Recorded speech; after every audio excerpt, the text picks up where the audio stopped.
Born a rock star in this life, gon' live it up on the attack. Baby, I'm bad, I just wanna get caught up in this life. I'm crazy, I'm mad, do it no cap. Only got one, so you better go live it up. Cash in the bag, stadium packed. Baby, I'm bad, baby, I'm bad. I got cash in the bag, stadium packed. Born a rock star in this life, gon' live it up on the attack. Baby, I'm bad, I just wanna get caught up in this life. I'm crazy, I'm mad, do it no cap. Only got one, so you better go live it up. Cash in the bag, stadium packed. Baby, I'm bad, baby, I'm bad. Have mercy. Welcome to the October / Boschtober edition of Bosch's World. I'm your host, Ron E. Bosch, and it's my favorite month of the year. Why? Because it's my motherfucking birthday, and I'm so happy. I'm 37. This is the shirt that I purchased for the Clerks photo ops that I did last month with myself, Dante, and Veronica because of the famous scene in the movie where he yells, "I'm 37?" Yeah, I always wanted to use that clip to post on my 37th birthday for years now, and the fact that that opportunity came up just a month before my 37th birthday, I couldn't pass it up. This is the closest shirt I can find on Amazon that said, "I'm 37. 37. So, as always, October was a pretty busy month for me. We shouldn't waste any time and get right into Boschtober. Now, this is a condensed version of the Boschtober celebration. There will be a Boschtober 37 extended cut available on Rockstar Prod, and you can check that out if you want a more in-depth look at my birthday, just to see all the craziness of that night. But here is a cut-down version for Bosch's World.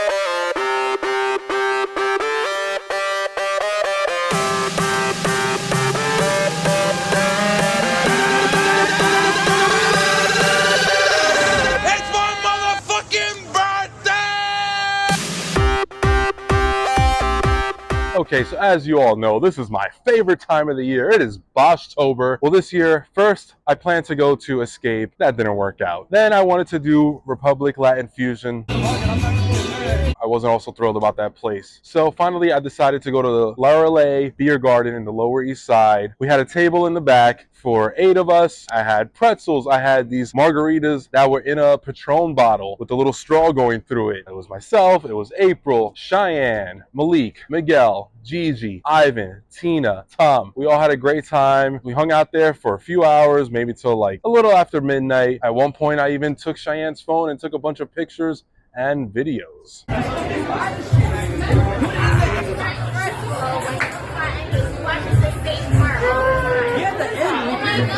Cheyenne's phone. So once we noticed the place died down, we decided to walk around and find a new spot in the Lower East Side. First, we went to this one place that we had to wait online for maybe like 15-20 minutes that Tom found. It had a cool little like lobby area. I kind of wish the party was out there. I even did the Gangnam Style dance out there.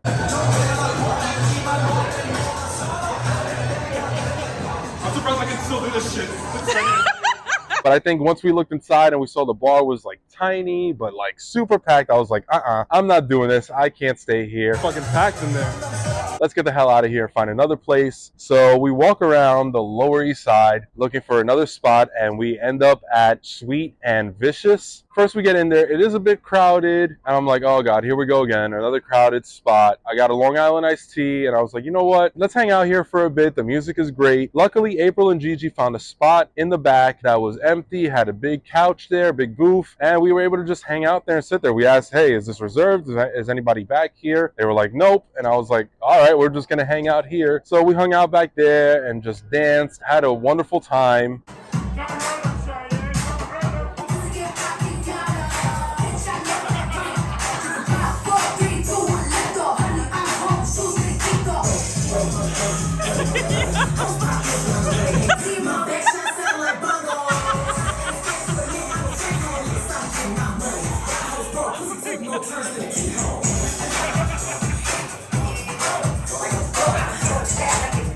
At one point, I thought things were going to go bad because there was a group of girls that sat in the booth next to us, and the one girl kept bumping into Gigi, and I was like, oh no.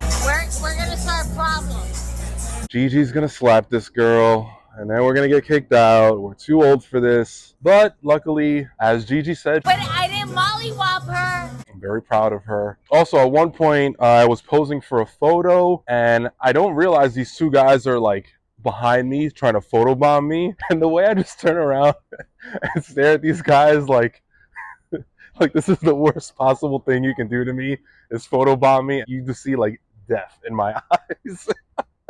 And we pretty much hung out there until the place kind of died down and we were the only ones left. It went from like being crowded and I wasn't paying attention, then all of a sudden it's like, oh, everybody's gone. We're the only ones here. Got some shots, joked around with the DJ a bit, even though he said fuck Cubans. I can say fuck Cubans on my birthday, man. It's his birthday. Come on. It's his birthday. Fuck Cuba means happy birthday, though. How are you gonna say fuck Cubans on my birthday? Come on, man. And I think he quickly regretted it when he realized that Tom and I were the two Cubans, and he's like, oh, you guys are the two biggest guys here. I shouldn't have said that. But he was just kidding, and I don't really like that many Cubans anyway. So we pretty much just stayed there until the bar closed down.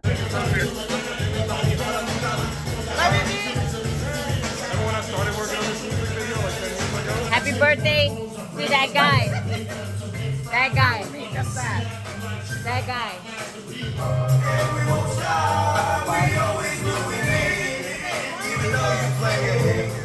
We still made it to the top.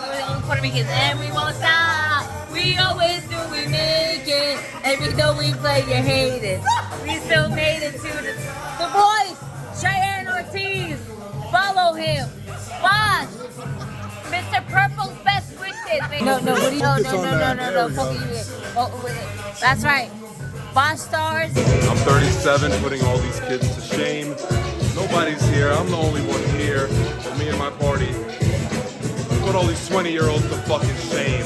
Then the next day, April and I went out to eat with her family at Tacuba in Midtown Manhattan. I've passed that place a million times walking to work, but I've never eaten there, but it was a great place. The food was so good. Oh my God. I got this one thing. I don't even remember the name of it, but it was like, it came in this big sizzling bowl and it had like chicken, steak, shrimp, everything you can think of. I knew I wasn't going to finish that in one sitting, so I definitely took it home, and that was my dinner the next night when I was working. They brought out the birthday cake. I had margaritas with Elizabeth. Lupe was there. My first time celebrating my birthday with Lupe, even though she was sleeping the whole time, but Lupe can do whatever the hell she wants. So all in all, it was a great birthday.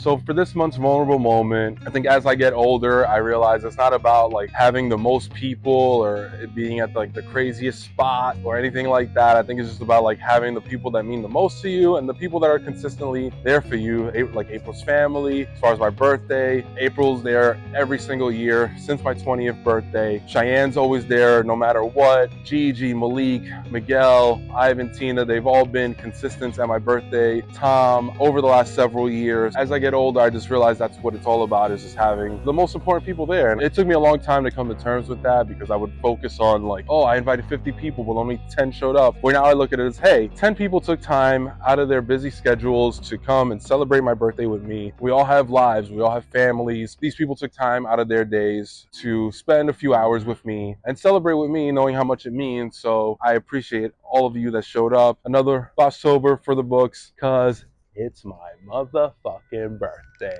I'm definitely feeling the 37. This month, I attended 2 book signings at the Barnes & Noble on 5th Avenue. These are 2 legends of the 80s and the 90s, 2 people I grew up watching that I don't think I ever would have had another opportunity to meet if it wasn't for their books coming out and them signing their books. First was Arnold Schwarzenegger, Terminator, former governor of California, Mr. Olympia. He was signing copies of his book, Be Useful. I actually just finished the book the other day. It was very inspirational. So it was awesome meeting Arnold. I went with Nick Thompson and Josh Stapleton of the Major Pod group. Although the interaction was brief, there were a lot of photos that I saw on the site of Arnold just like looking down at the book and not looking at the camera. Luckily, my photo came out great compared to some of the ones I've seen where we're both looking at the camera. I think I was just like in awe of like, oh, holy shit, this is Arnold. And then a couple weeks after that, I went to meet John Stamos, aka Uncle Jesse. I grew up watching Full House, and Uncle Jesse was always my favorite character on the show.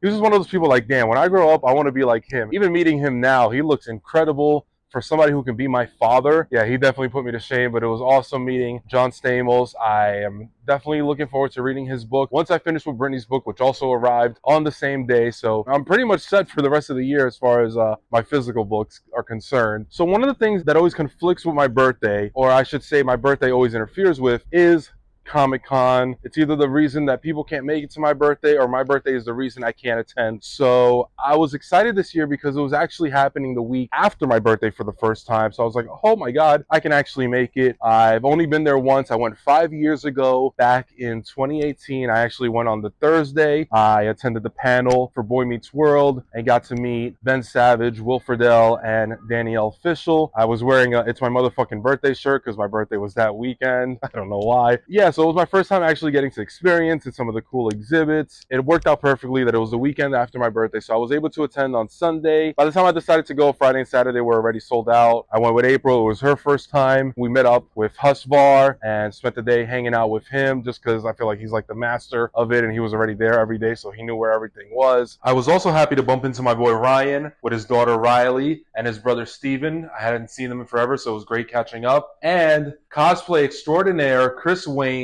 who had an Edge cosplay that was totally reeking of awesomeness. I cosplayed as Eddie Guerrero with my Chalkline Eddie Guerrero pants and my Latino Heat shirt. Eddie, one of my favorite wrestlers of all time, and it was great being able to honor him. So yeah, I got this picture in a Funko Pop box, and it's actually the attire that he's wearing for the Funko Pop on the Lowrider, which I have. I was able to meet some wrestlers. I was able to finally meet Britt Baker, who I've been wanting to meet forever. Unfortunately, she was announced last minute, so I wasn't able to take my Blood and Guts figure to get signed, which I've been wanting to get signed for the last 2 years. I also met Powerhouse Hobbs, who was really cool. And then the pro photo op, I met Sasha Banks, Mercedes Vernado, Mercedes Monet. The brief interaction I had with her, she was super sweet. She saw I was wearing the Eddie Guerrero cosplay, and Eddie Guerrero was her favorite wrestler growing up, so she immediately started doing the Eddie dance. So I was like, you know what, fuck it, I'll do it with her. And I think the picture came out pretty cool. There was a South Park exhibit where they had the Cartman's implants for you to touch, so that was pretty cool. There was a Good Burger exhibit, but it was closed at the time, but they gave us these cool Good Burger hats, and I was able to get this awesome New York Comic Con exclusive figure, which we will now see in this next segment.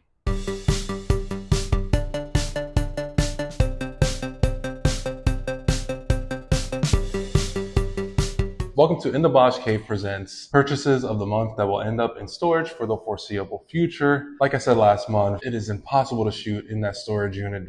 There's just not enough room. It'd be easier to just shoot everything up here before taking everything to my storage unit. So first, let's start off. You just saw my trip to New York Comic Con, and I got this awesome New York Comic Con exclusive Ghostface Takes Manhattan.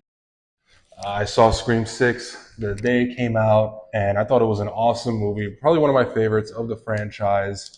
Saw it with my daughter, especially because it took place in New York. I just think it's an awesome figure. I don't really collect that many non-wrestling items, so for me to get this, that means I'm a really big fan of it. So I thought I definitely needed this in my collection. I've been displaying it actually all month in the kitchen, just because it's October, it's Halloween. Next up, we have a major bendy that I've been waiting for since back in May when I first purchased it.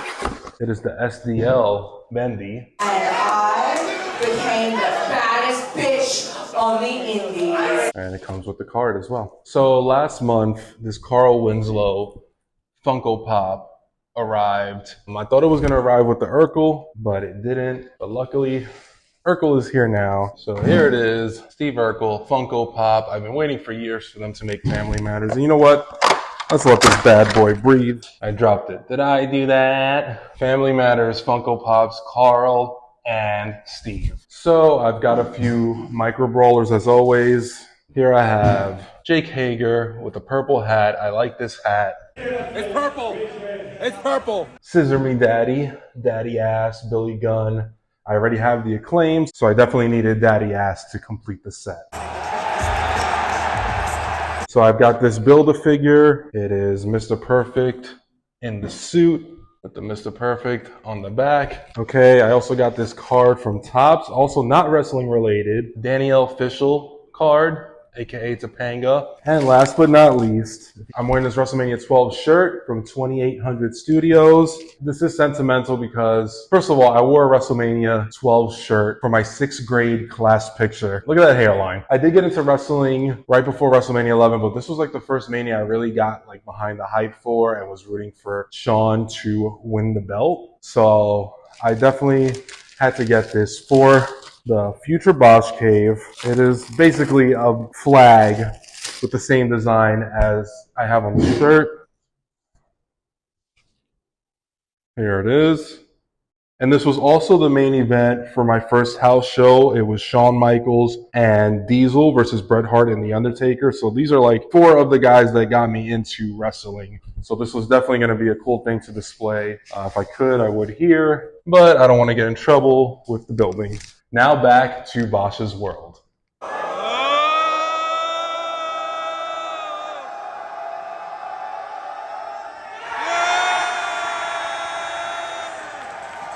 I haven't been attending as many wrestling events, but I decided to go to the House of Glory show on Friday the 13th. Unfortunately, Cardona, who is their champion, was not on the show because he was still in Australia, but I was able to see Mike Santana, one of the 2 guys that backyard wrestled in New York City, just like myself. Him and Ortiz, who I knew back in 2005 when he was wrestling with another backyard promotion and even came to our EZW park and had a match, and I was the referee for that match. So it's cool to see somebody making it now on TV 20 years after I saw them wrestling in a park.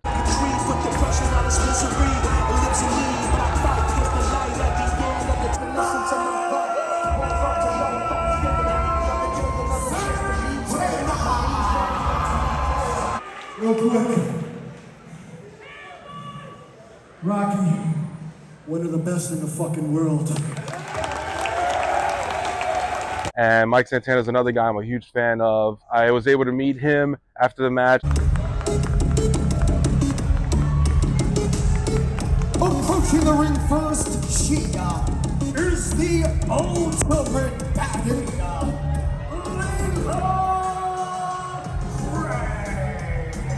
I met Layla Gray.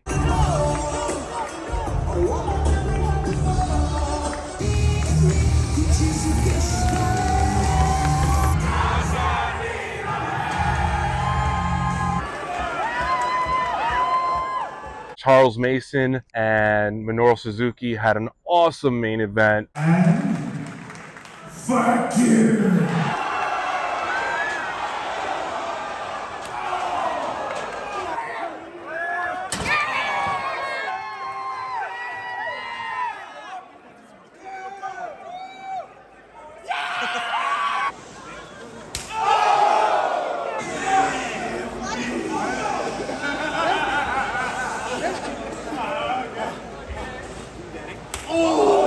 I'm also becoming a fan of a lot of the younger talents from House of Glory, like Cashflow Inc.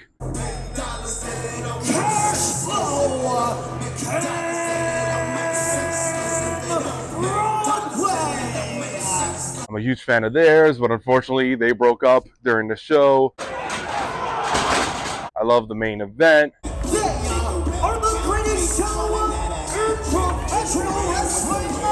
Sweet Cheeks. He's just got a hilarious gimmick, and they already announced who would be there for the show on December 1st.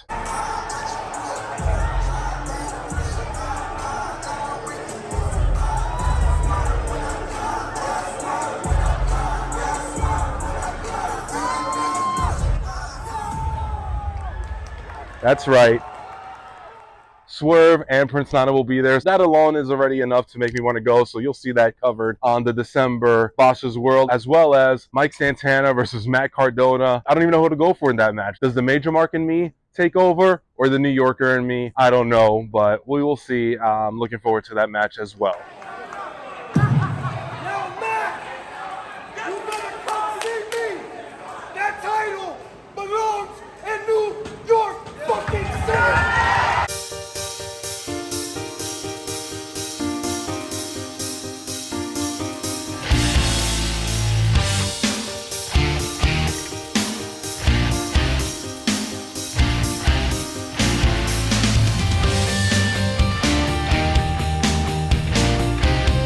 This month's throwback of the month, and it is Halloween, and I'm gonna look back at all of my Halloween costumes throughout the years, wearing my Only Murders in the Building hoodie that April got me. So unfortunately, I wish I had more Halloween memories, or that I would have celebrated more, but I think the hype and the madness and the attention that I put on my birthday always ends up interfering with that, and Halloween kind of takes a back seat. Let's look back at some of my Halloween costumes throughout the years. First, the earliest Halloween costume I have any record of is me as Fred Flintstone, and I would say this is either 1990. This looks like the house in Jersey. This is obviously store-bought with the plastic mask. ¿Cómo tú te llamas? No, Flintstone, ¿cómo es?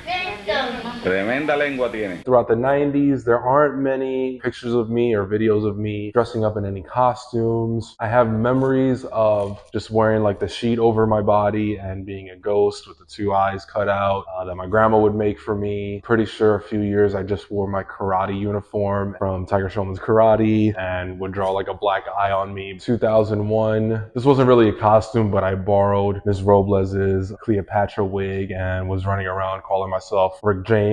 So 2003, I found this awesome devil mask at one of the Halloween stores, and it's like this cool devil with like a smirk on his face and a lip ring and a hat that said Bad Seed. So I wore that one back in 2003, and I actually made it like my alternate character for EZW. Whenever JR Scar was selling an injury, I would wrestle as El Diablito Loco, and I lost the mask over the years, but I recently found it on eBay by some miracle. Now the next year I had to do Scarface. I pretty much just wore the one suit that I probably had at the time and walked around with a Dutch as a cigar and put a little powder on my nose. It was cool to finally be Tony Montana. I think I got bored later that day and had one of my friends paint my face, so I never really had a costume for the next couple years until 2009. I was like, you know what, we gotta celebrate, and I decided to be an 80s rock star. First, I wore this costume at school at Brooklyn College for one of their film screenings, and they had a Halloween contest, but not that many people wore costumes, so I actually won the contest, and I think I won some like movie tickets. We were supposed to be a character from a movie. When they asked me, I just said this is Spinal Tap. That's the closest I can think of with 80s rock star. From there, we went out to karaoke bar where I sang my epic Don't Want to Miss a Thing performance. I can stay away,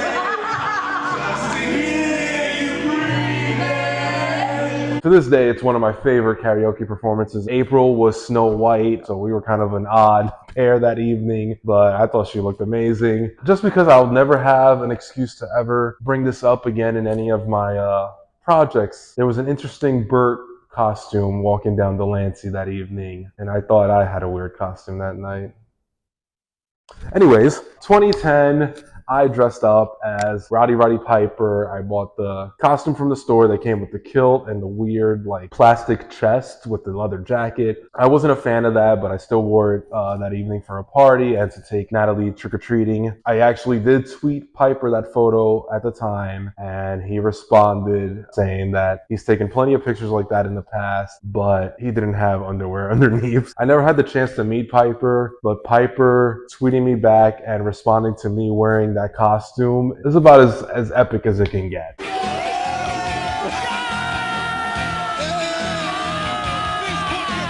2011, who was my favorite wrestler at that time? Zack Ryder. So I knew I had to be Zack Ryder for Halloween. It wasn't a difficult costume to pull off. I was pretty much Zack Ryder in street clothes with the broski headband, the sunglasses, and the t-shirt. That might have been the only time I ever went to the Halloween parade in the Village. April and I went there. We met up with Gigi and Big Al from Spick and Spanish. So I actually appeared on Spick and Spanish as Zack Ryder, and Big Al interviewed me as the Macho Man. You are Zack Ryder. You know it, bro. Actually, I don't know. I'm dead. I haven't watched wrestling in years. Well, then you're missing the Ryder Revolution. I am missing some kind of Ryder Revolution. That Broski of the week this week? I don't know what he's talking about. This is some other kind of language. Serious, bro? Like brother. Are you serious? Why don't they just say brother? That's what we used to say back in the day. You need to take care. Spike your hair. Oh my God, you wasted money on this costume. Jesus Christ. 2013, I was CM Punk, kind of like a mashup CM Punk. I was a mix of that current day WWE CM Punk with the t-shirt, then also Ring of Honor CM Punk with the shorts. I think this is where I actually started taking Halloween a little more seriously because I finally had an office job with a Halloween party. So 2014, I actually got hired the week of the Halloween party. So yeah, I dressed up as, you can either say Disco Inferno, you can say John Travolta, and won the Halloween costume contest in my first week. Oh my God, like I'm already coming in here with a bang. And later that night, we partied at Frankie's house. It was nice to finally like attend a Halloween party in a costume. I thought everybody's costumes looked great. Following year was the year that Piper passed, so I decided let me bring back the Piper costume for the costume party at my job. And again, I was 2 for 2, second year in a row. I won the Halloween costume contest. I remember tweeting the Piper account, which was run by his wife Kitty, and I remember her complimenting. And then when we went trick-or-treating, I was just generic NWO member because it's like, am I 6? Am I Kevin Nash? Who knows? I bought this crazy curly wig and wore an NWO shirt. Following year, and I did not win the Halloween costume contest, but I was the Red Devil from Dream Queens. I really loved the show. I was like, you know what? I'm gonna be the Red Devil. 2017, I am now at Music Choice. Let's go back about 7 months. We were at Tonic for Gigi's birthday. One thing led to another where this woman that was larger than me decided to throw mustard at my friends and I. I said, you know what? That's the scariest costume I can think of for this year. So yeah, I was a bottle of mustard for Halloween. The following year, I had the Wayne's World hat from 2012 because that was my intended costume that year of the hurricane. Let me get the mullet wig. I brought my guitar from my Guitar Hero game and be Wayne Campbell from Wayne's World. Last but not least, the following year, they were getting rid of a lot of stuff in the office and I saw this like white lampshade. So I said, you know what? I'm going to keep that under my desk for the next 6 months. For Halloween, I'm going to draw the marshmallow face on it and wear it as my Halloween costume and just wear all white. It was one of those costumes that it was so bad that it was hilarious because I was just literally just wearing a lampshade, but it didn't cover my face at all. So it was pretty much like up to here. So my eyes and the rest of my head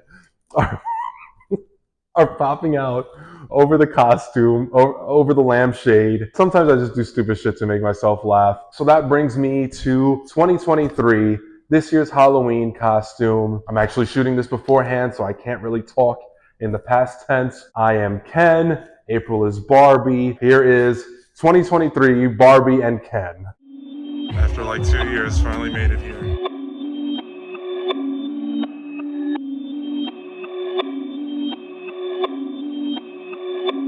Perfect.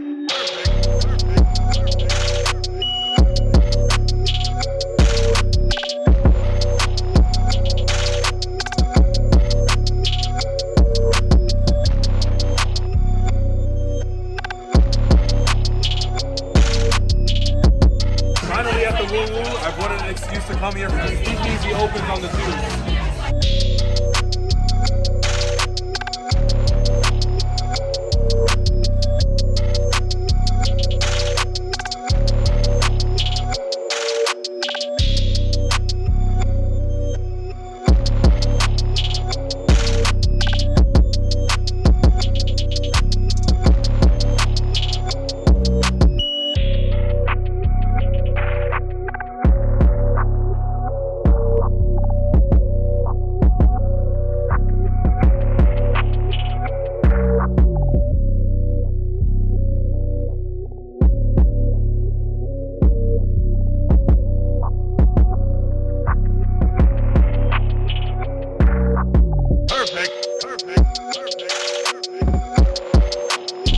So there was not only this year's Halloween costume, but the throwback of the month, looking back at all the Halloween costumes I have on record over the last 37 years. I am Kenough.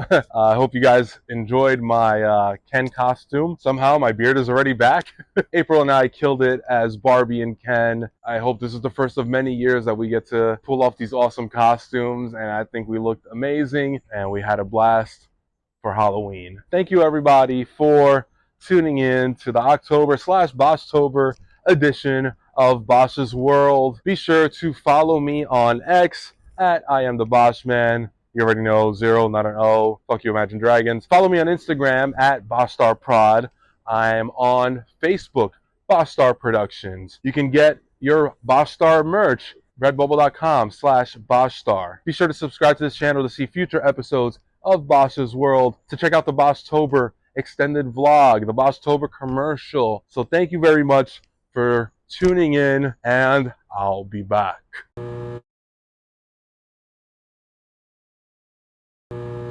Ugh. There's so many fucking flies up here. Oh. Fucking fly, my god. These fucking flies, my god. Jesus fucking Christ, these flies. You fucking flies, you're interrupting my vulnerable moment. What is this fly doing? Get the fuck away from my camera. Fucking fly. Fucking lantern flies. Bang! Missed it. Anyway.